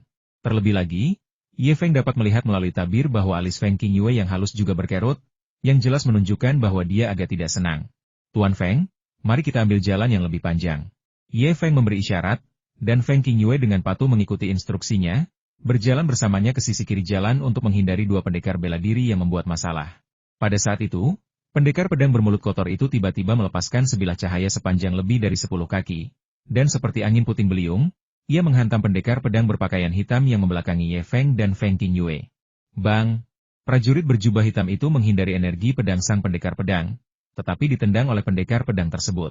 Saat energi itu meledak, prajurit berjubah hitam itu terlempar ke belakang seperti meteor. Ironisnya, serangga itu terbang mundur ke arah Ye Feng dan Feng Qingyue. Ekspresi Ye Feng berubah, dan tepat ketika dia hendak menghindar dengan cepat bersama Feng Qingyue, prajurit berpakaian hitam yang terbang mundur tiba-tiba mempercepat gerakannya. Di tengah gerakan akrobatiknya, dia hampir menjadi hantu, dan seberkas cahaya tombak hitam, seperti ular berbisa, menusuk tepat ke tenggorokan Ye Feng. Langkah mematikan ini muncul secara tiba-tiba. Tak seorang pun bisa membayangkan bahwa pertengkaran verbal antara keduanya tiba-tiba berubah menjadi upaya pembunuhan terhadap Ye Feng. Secara khusus, prajurit berpakaian hitam itu memanfaatkan momen ketika dia terlempar ke belakang untuk menikam Ye Feng. Hampir seketika niatnya terungkap, ujung tombak hitam itu dengan cepat menusuk ke arah tenggorokan Ye Feng. tidak memberinya kesempatan untuk menghindar. Pupil mata Ye Feng juga mengecil hingga ukuran maksimalnya pada saat itu. Namun, Ye Feng memiliki pengalaman tempur yang sangat kaya, dan saat dia merasakan ada sesuatu yang salah, dia secara naluriah menemukan cara terbaik untuk mengatasinya. Indra ilahi Ye Feng meresap ke dalam mutiara naga ilusi dalam sekejap mata. Yang disebut kehadiran ilahi mengacu pada kecepatan yang sangat cepat di mana indra ilahinya beroperasi.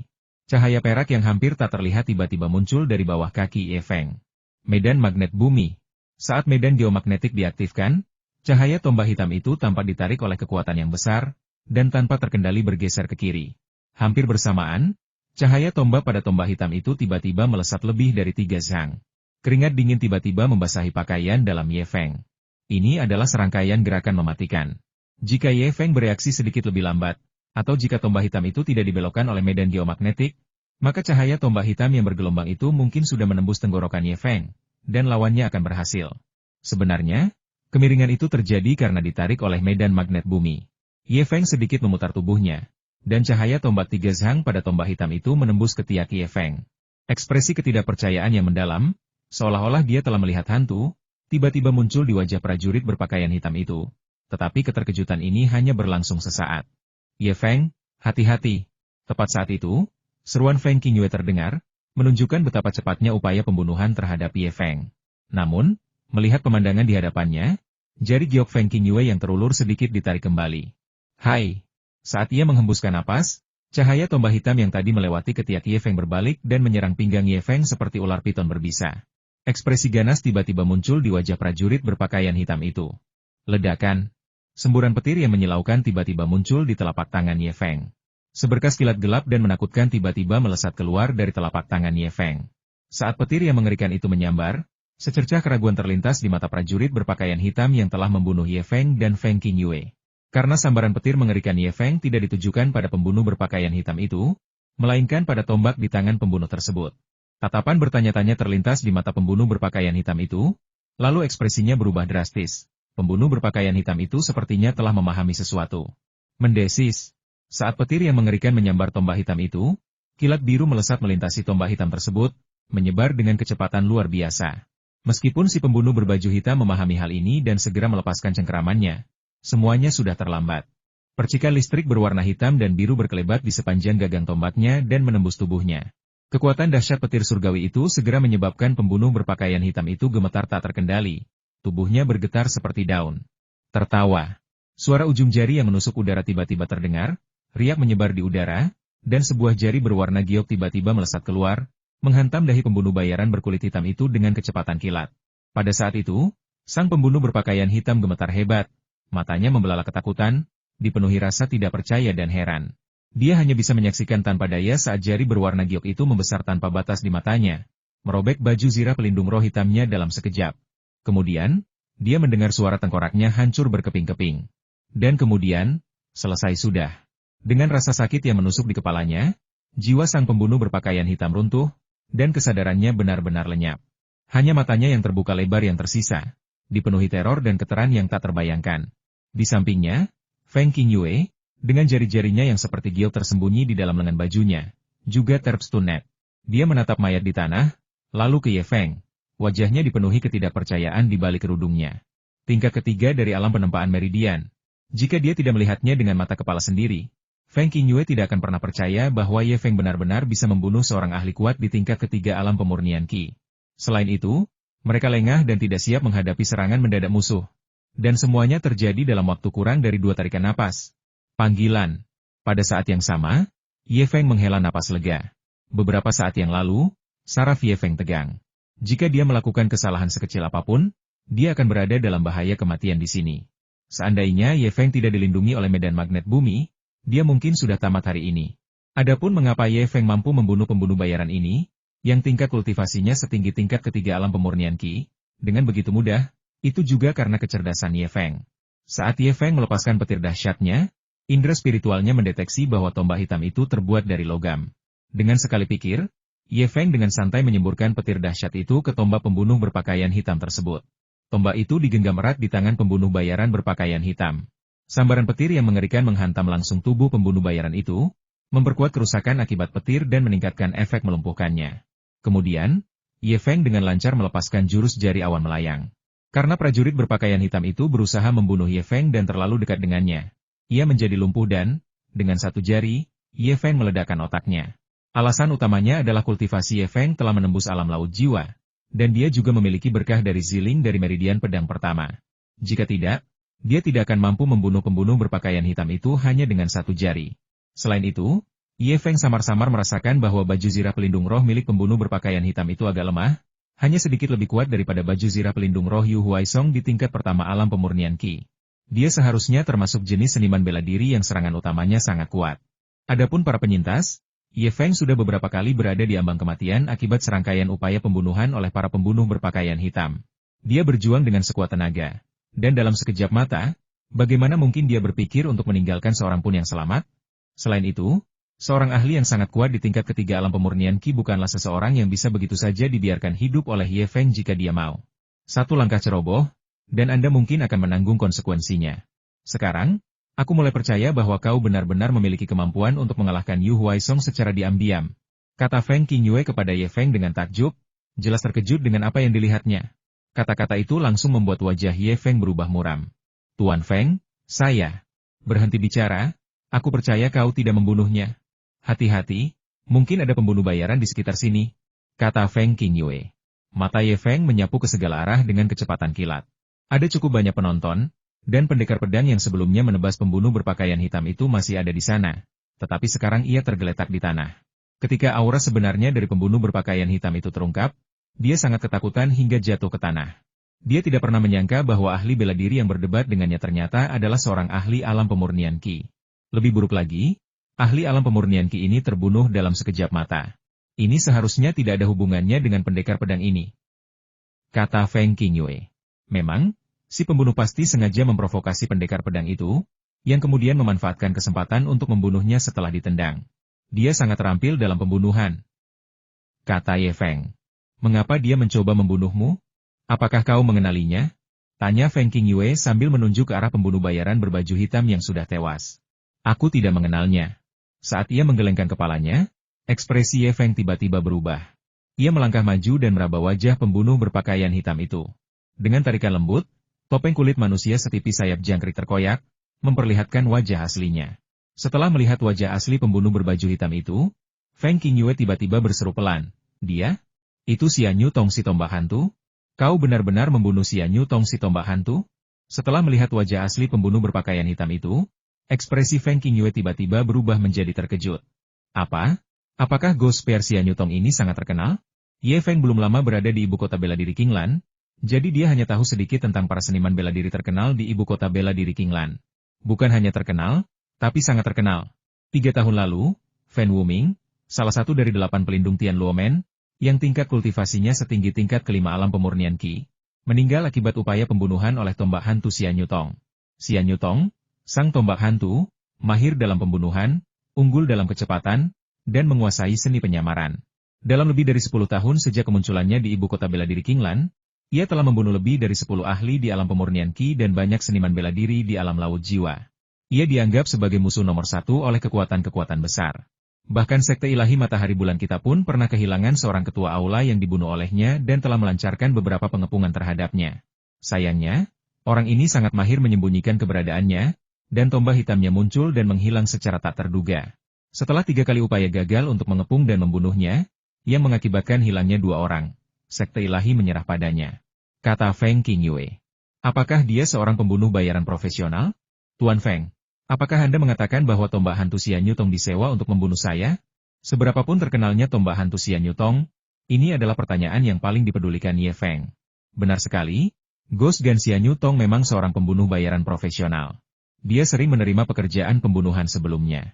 Meskipun harganya sangat tinggi, dia tidak pernah gagal.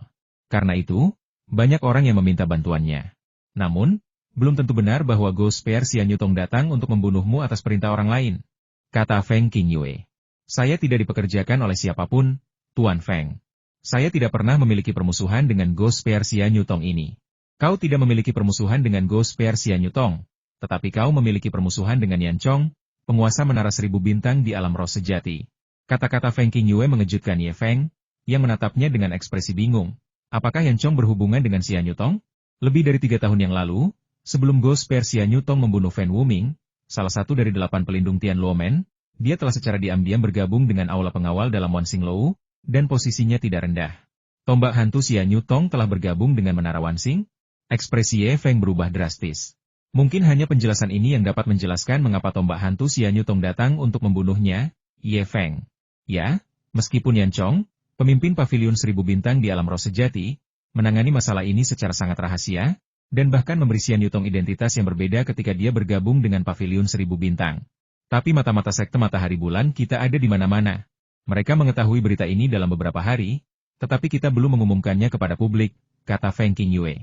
Seolah teringat sesuatu, Ye Feng bertindak secepat kilat, dengan cepat melepaskan cincin penyimpanan Ghost Pear Xia Nyutong. Dengan sekali pikir, ekspresinya langsung berubah menjadi sangat jelek. Ini benar-benar Yan Chong. Di dalam cincin penyimpanan Ghost Pear Xia Nyutong, Ye Feng menemukan cakram 1000 bintang yang bertatahkan giok merah. Itu adalah cakram 1000 bintang giok merah yang tingkatnya lebih tinggi daripada cakram 1000 bintang giok hijau milik Ye Feng. Sayang sekali. Melihat kompas 1000 bintang yang ditemukan Ye Feng, Feng Qingyue menghela napas pelan. Jika kita menangkap tombak hantu Xia Nyutong hidup-hidup dan menemukan kompas 1000 bintang ini, itu mungkin akan membuat Yan Chong pusing. Tombak hantu Xia Nyutong cukup merepotkan. Ye Feng mengangguk tanpa berkata apa-apa. Sekarang setelah Ghost Pear Xia Nyutong meninggal, satu lempeng Wan Xing tidak membuktikan apapun. Meskipun lempeng Wan Xing dari Menara Wan Xing langka, itu bukanlah sesuatu yang tidak dapat ditemukan. Pada saat itu, Wan Xinglou dapat membalikan keadaan dan menuduh Ye Feng membunuh salah satu anggota mereka, sehingga menjebak mereka atas kejahatan tersebut. Namun, kau berhasil membunuh Xia Nyutong, sang tombak hantu, itu sudah sangat mengesankan.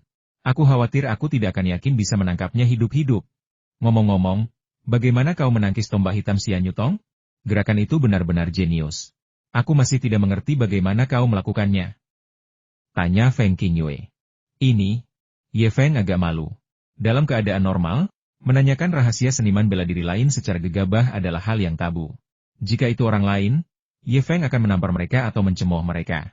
Namun dia tidak bisa melakukan itu pada Feng Qingyue, orang yang kepadanya dia berutang nyawa. Dalam situasi sulit ini, Ye Feng memutuskan untuk mengatakan apa yang telah diperintahkan kepadanya. Karena medan magnet bumi tidak dapat dihindari hanya dengan mengetahuinya. Tuan Feng, alasan utamanya adalah karena saya sedikit tahu tentang geomagnetisme. Hah?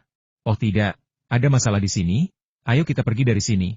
Hampir bersamaan, Feng Qingyue berteriak. Ye Feng melihat ke arah yang ditunjuk Feng Qingyue dan melihat seorang pendekar bela diri yang mengenakan jubah Taois dari sekte panjang umur melemparkan jimat ke langit. Jimat itu melayang ke langit dan langsung terpecah menjadi dua. Satu cahaya jimat melesat lurus ke selatan ibu kota bela diri Qinglan. Sementara cahaya jimat lainnya meledak di langit menjadi dua karakter besar bercahaya ungu kait jiwa. Buku pengikat jiwa? Seru Ye Feng tanpa sadar. Berlari. Dengan tarikan lembut, Feng Qingyue menyeret Ye Feng pergi. Namun, begitu mereka bergerak, kilatan cahaya muncul di telapak tangan Ye Feng, dan dia segera menyimpan mayat tombak hantu Xia Nyutong ke dalam cincin penyimpanannya. Kemudian, Ye Feng dan Feng Qingyue menggunakan teknik pergerakan mereka untuk bergegas menuju rumah lelang Tianling. Ketika Ye Feng sesekali menoleh ke belakang, dia melihat garis-garis cahaya di langit berkumpul menuju dua karakter besar bercahaya ungu, Soul Hawk. Pada saat itulah Ye Feng menyadari kengerian dari kata, merampok jiwa. Dalam rentang waktu sedikit lebih dari 10 tarikan napas, lebih dari 20 berkas cahaya melesat menuju arah di mana kata, Soul Hawk, berkedip. Dan menurut indera Ye Feng yang samar, lebih dari setengah dari 20 berkas cahaya itu memancarkan aura seorang ahli alam pemurnian Qi. Alasan mengapa kita pengikat jiwa dari sekte panjang umur begitu ampuh terutama karena nilai buronannya yang sangat besar. Ye Feng, nilai buronanmu mencapai 200.000 kristal spiritual tingkat menengah, yang cukup untuk membuat banyak seniman bela diri memiliki niat jahat, terutama karena kultivasimu hanya berada di tingkat pertama alam laut jiwa. Selain itu, tak lama lagi para ahli bela diri dari sekte panjang umur akan tiba untuk mengejar. Sambil berlari, Feng Qingyue menjelaskan tentang kitab pengikat jiwa sekte panjang umur kepada Ye Feng, tetapi alis Ye Feng sedikit mengerut. Ini benar-benar merepotkan.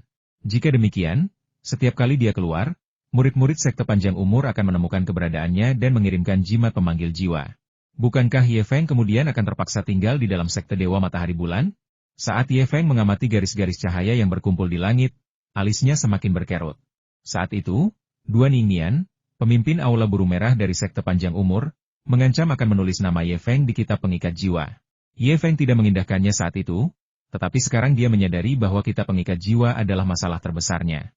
Jika masalah ini tidak terselesaikan, Ye Feng akan diperlakukan seperti tikus di jalanan setiap kali dia tampil di depan umum di ibu kota bela diri Qinglan, setelah jimat pengikat jiwa diaktifkan. Tidak pernah kekurangan orang di dunia ini yang percaya bahwa mereka dapat memperoleh hadiah buronan. Tuan Feng, saya mendengar bahwa Chen Changxing, komandan kedua pengawal ilahi matahari bulan, juga telah tercatat dalam kitab kait jiwa oleh sekte kehidupan abadi selama bertahun-tahun. Sekarang tidak ada yang bisa dilakukan. Bagaimana dia bisa melakukannya? Ye Feng teringat pada San Changxing, yang namanya telah tercatat dalam kitab kait jiwa oleh sekte kehidupan abadi selama bertahun-tahun tanpa mengalami bahaya apapun. Mereka berhasil keluar dengan cara berjuang. Chen Changxing telah membuat takut orang-orang di sekte panjang umur, dan bahkan orang-orang serakah pun takut dan tunduk. Tentu saja, tidak ada yang berani bergerak. Jika bukan karena Chen Changxing sebagai contoh, kita pengait jiwa sekte panjang umur mungkin akan menakutkan sejumlah besar seniman bela diri hanya dengan namanya saja. Berjuang untuk keluar? Oke, aku mengerti. Aura dingin terpancar dari mata Ye Feng. Ye Feng dan Feng Qingyue bergerak dengan kecepatan luar biasa, melesat melewati jalanan dan ganggang, meninggalkan sekelompok pendekar bela diri yang mengejar mereka dari langit jauh di belakang. Namun, tidak lama kemudian, dengan bergabungnya lebih dari 10 ahli bela diri dari sekte panjang umur, para ahli bela diri yang ingin mendapatkan hadiah besar kini memiliki seseorang untuk memimpin mereka. Hampir 30 orang terbagi menjadi 3 kelompok, mengejar dan mencegat dari kejauhan. Tepat ketika Ye Feng sedang mempertimbangkan apakah akan menggunakan medan geomagnetik untuk mempercepat, Feng Qingyue tiba-tiba berhenti. Baiklah, kita sudah sampai. Ye Feng mengikuti dari dekat dengan gerakan menyapu bersih, tetapi dia masih sedikit lambat berhenti dan hampir jatuh menimpa Feng Qingyue dari belakang. Bang! Semburan energi spiritual berwarna ungu tiba-tiba melonjak dari punggung Feng Qingyue dan menghantam dada Ye Feng. Dampaknya tidak hanya menghentikan langkah Ye Feng, tetapi juga memaksanya mundur 5 atau 6 langkah, hampir membuatnya kehabisan napas. Tuan Feng, mengapa Anda berhenti di sini? Tanya Ye Feng sambil menggosok dadanya dan melihat sekeliling. Saat mendongak, ia melihat 5 karakter besar dan berkilauan tidak jauh dari situ. Rumah lelang Tianling. Oh, saya mengerti. Ketika Ye Feng melihat 5 karakter besar bertuliskan, Rumah Lelang Tianling, tidak jauh dari situ. Dia mengerti mengapa dia berhenti di sini. Hari ini adalah hari kompetisi berburu harta karun di Rumah Lelang Tianling. Siapapun yang berani membuat masalah di area ini berarti melawan Rumah Lelang Tianling. Ye Feng, kali ini, mari kita lihat sejauh mana kau bisa lari. Hampir bersamaan, raungan Dua Ningnian, pemimpin Aula Buru Merah dari sekte panjang umur, bergema dari langit. Di tengah raungan Dua Ningnian, sesosok tinggi tiba-tiba menerjang ke depan, melepaskan sebuah pesawat ulang-alik roh hitam besar yang berputar dengan kekuatan luar biasa, menghantam Ye Feng. Saat berputar, pesawat ulang-alik hitam itu tampak seperti tangan raksasa, mengaduk energi spiritual di kehampaan. Selama penurunannya, energi itu mengembun menjadi pusaran energi spiritual yang sangat besar, yang menghantam Ye Feng bersamaan dengan pesawat ulang-alik hitam tersebut. Dimanapun pusaran itu lewat, kehampaan bergetar, dan semua pendekar bela diri harus memberi jalan. Mengumpulkan Yuan penghancur pesawat ulang-alik dewa. Artefak spiritual tingkat menengah, pesawat pemusnah pengumpul Yuan. Seruan kaget terdengar dari segala arah. Banyak praktisi bela diri yang berada di dekatnya tampak telah melihat sesuatu yang menakutkan dan segera berpencar serta mundur. Pada saat yang bersamaan, Ye Feng, yang terkunci oleh pesawat penghancur Yuan pengumpul, bahkan merasa sulit bernapas. Hampir bersamaan, roh ungu di dalam meridian pedang pertama Ye Feng, yang sebelumnya tertidur, tiba-tiba mulai berdenyut hebat, karena dia juga menyadari bahaya tersebut. Kau hanya punya satu kesempatan. Kau bisa menggunakan indera ilahimu untuk menempelkan dirimu padaku, menggunakan lenganmu sebagai penopang, dan memanfaatkan kekuatanku. Meskipun lenganmu akan hancur, itu akan menyelamatkan hidupmu. Sebuah pesan ilahi dari Ziling tiba-tiba memasuki pikiran Ye Feng. Jika lebih larut lagi, bahkan aku pun tidak akan mampu melindungimu. Dalam sepersekian detik antara hidup dan mati itu, tatapan Ye Feng tertuju pada Feng Qingyue, dan pada saat yang sama, sebuah buah awan iblis diam-diam masuk ke telapak tangan Ye Feng. Untuk menghadapi murid biasa dari Aula Bunga Bulan saya, Jenderal Pan, salah satu dari 8 jenderal besar sekte panjang umur, benar-benar bertindak sendiri. Sebagai kepala Aula, saya merasa sangat terhormat. Dengan teriakan tajam, sosok Feng Qingyue berkelebat dan melayang ke langit seperti naga. Tanpa gerakan yang terlihat, dia langsung melepaskan bayangan jari berwarna ungu yang memenuhi langit. Setelah diamati lebih dekat, terlihat bahwa di dalam bayangan jari ungu itu, sebenarnya ada secercah cahaya yang berkilauan. Saat dia menunjuk, bayangan jari ungu yang tak terhitung jumlahnya tiba-tiba berkumpul di satu tempat, dan saat Feng Qingyue berputar, bayangan itu menyerupai angin puting beliung atau bor, bergegas menuju pusaran mundur dari pesawat penghancur Yuan pengumpul. Ledakan. Kedua berkas cahaya itu bertabrakan secara tiba-tiba, dan gelombang kejut berwarna ungu kehitaman menyebar ke segala arah, dengan suara robekan seperti terpotong pisau yang bergema di kehampaan. Gapura, rumah, dan toko-toko di sekitarnya langsung hancur seperti tahu diterjang gelombang kejut berwarna ungu kehitaman ini, yang kemudian menghantam pintu masuk rumah lelang Tianling. Dua tetua berjubah abu-abu tiba-tiba muncul di pintu masuk rumah lelang Tianling, diam-diam melindunginya dengan penghalang cahaya biru kehijauan. Sesaat kemudian, gelombang kejut berwarna ungu kehitaman meledak, menyebabkan layar cahaya cian bergetar hebat dan menyebar seperti air. Namun, gelombang kejut berwarna ungu kehitaman itu juga menghilang. Jika hal ini terjadi lagi, selama 5 tahun ke depan, baik sekte panjang umur maupun sekte matahari bulan tidak akan diizinkan menginjakan kaki di rumah lelang roh surgawi. Sebuah suara bernada marah tiba-tiba terdengar dari dalam rumah lelang roh surgawi. Namun, baik Feng Qingyue maupun pria bertubuh kekar dan berwajah gelap dengan pesawat ulang-alik pemusnah Yuan yang melayang di depannya tidak memandang ke arah rumah lelang roh surgawi. Tatapan mereka tertuju satu sama lain. Aku sudah lama mendengar bahwa Feng Qingyue, pemimpin aula bunga bulan dari sekte ilahi matahari bulan, memiliki jari awan ungu yang tak tertandingi. Melihatnya hari ini, aku dapat memastikan sifatnya yang luar biasa. Mata Jenderal Pan yang berwajah gelap berbinar cemerlang, sementara Duan Ningnian, pemimpin aula buru merah yang sebelumnya mengejar Ye Feng, berada setengah langkah di belakang Jenderal Pan. Jelas, Jenderal Pan memegang posisi yang lebih tinggi di dalam sekte tersebut. Pesawat pemusnah Yuan pengumpul, salah satu dari 8 senjata spiritual 8 jenderal besar, tidak ada yang istimewa setelah melihatnya hari ini. Kata-kata Feng Qingyue hampir membuat hidung Jenderal Pan yang berwajah gelap itu melengkung karena marah. Dia menggunakan ungkapan sopan dari dunia bela diri untuk menyanjung Feng Qingyue. Tetapi tanpa diduga, Feng Qingyue memanfaatkan kata-katanya untuk merendahkannya. Tentu saja, memang benar juga bahwa Feng Qingyue mampu menahan serangan senjata spiritualnya hanya dengan menggunakan teknik jari supernaturalnya. HMPH. Begitu ya? Kalau begitu, mari kita coba lagi. Pan Shenjiang, sang jenderal berwajah hitam, mendengus marah, dan pesawat penghancur pengumpul Yuan di tangannya tiba-tiba bergetar, menandakan bahwa dia akan bergerak. Tepat pada saat itu, aura yang sangat menakutkan tiba-tiba muncul dari rumah lelang roh surgawi. Begitu aura itu muncul, ia membawa kekuatan yang tak tertahankan dan menyapu segalanya. Raja. Aura seorang raja di alam pembukaan. Di tengah seruan kaget, pangsit mulai berjatuhan dari langit. Semua pendekar alam laut jiwa dan alam transformasi roh yang sedang terbang tiba-tiba jatuh tak terkendali dari langit, mendarat di punggung mereka. Para pendekar bela diri yang berkumpul di dekatnya untuk menyaksikan pertunjukan itu, baik mereka yang berada di alam laut jiwa maupun alam transformasi roh, semuanya roboh ke tanah dengan bunyi gedebuk. Meskipun mereka berjuang hingga wajah mereka memerah, pada akhirnya mereka tidak punya pilihan selain berlutut. Selain para ahli di alam pemurnian Qi yang berada di dekatnya, semua orang lain tidak punya pilihan selain berlutut di hadapan aura ini. Ye Feng adalah pengecualian. Pada saat ini, Ye Feng telah mengerahkan kekuatan jiwa ilahi dan kekuatan spiritual di lautan jiwanya hingga batas maksimal, dan baju zirah spiritual giok merah di tubuhnya bersinar terang. Namun, di bawah aura yang menakutkan ini, baju zirah roh giok merah Ye Feng mulai hancur sedikit demi sedikit. Di tengah suara retakan baju zirah spiritual, punggung Ye Feng perlahan membungkuk, dan kakinya tanpa sadar condong ke depan, seolah-olah beberapa gunung menekan punggungnya, menyebabkan kaki Ye Feng bergetar hebat. Tidak. Ye Feng mengepalkan tinjunya dan mengeluarkan teriakan rendah. Hampir bersamaan, Ziling di meridian pedang pertama gemetar. Jelas, dia tidak ingin tunduk pada aura ini.